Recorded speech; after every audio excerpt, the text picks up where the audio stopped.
Salamat, medyo humuhupa na ng konti yung ating panahon, no, yung bagyo.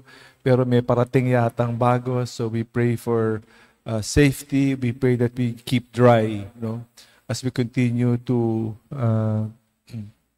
offer our prayers for those affected by the storms, for those who have died because of the storm, the weather, and also for peace, continuing peace in different parts of the world, including our own West Philippine Sea.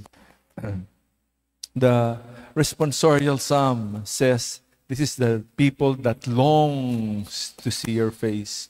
We long to see the face of Jesus.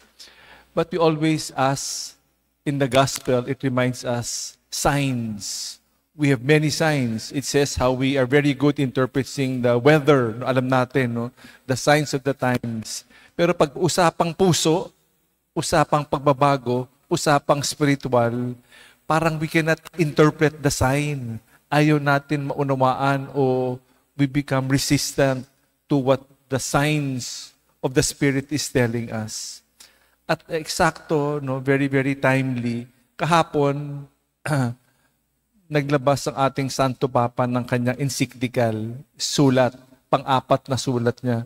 Laudato Si, yung pangatlo tungkol sa weather, no, tungkol sa kalikasan, ecology, and this is the fourth encyclical regarding, it is called Dilexit Nos, no, meaning He loved us. It is about what has happened to the world. Wala nang pagmamahal. The world has lost its love. Like most Fridays, we have this devotion to the Sacred Heart, hindi ba? Kaya very, very timely mapag-usapan yung sulat ng ating Santo Papa. He has loved us. Christ has loved us. The world seems to have lost love. Ano nangyari? Itong sulat na ito ay bugso ng the 350th anniversary of Saint Margaret Mary Alacoque, kung saan nagpakita si Jesus sa isang santa, no, sa France 350 years ago. And this devotion to the Sacred Heart of Jesus became more official. Dati naman, bago mag-250 years, may devotion kay Sacred Heart, pero mas tumibay at may mga eksaktong mga kung paano gagawin yung devotion sa pamagitan ng santang ito, si Saint Margaret Mary Alacoque. Ito ang paalala sa atin.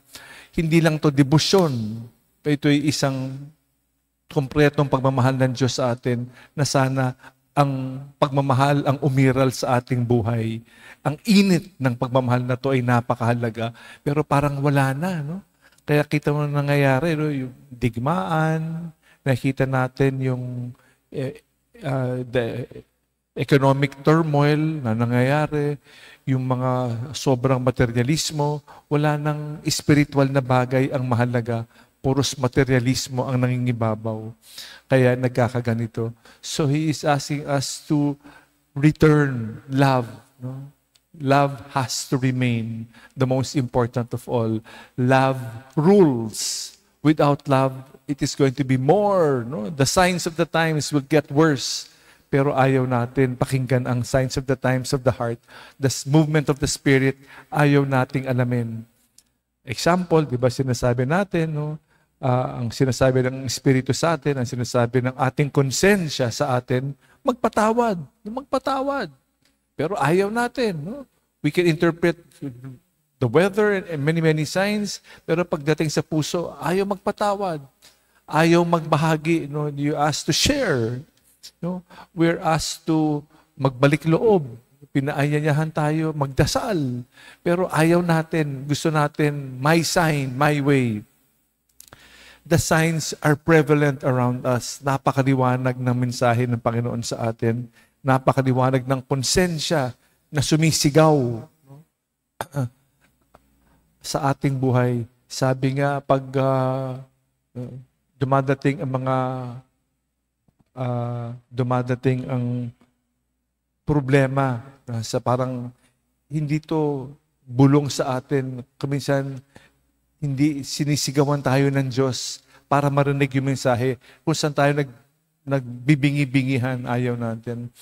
ultimo sa mga problema, ultimo sa sakit, ito ay paraan para marinig natin ang mensahe ng Panginoon sa atin. Many, many times we fail to see that in illnesses or in problems. But God is with us. Many times it is said, it is through a broken heart we will hear Jesus' message to us. We take it for granted.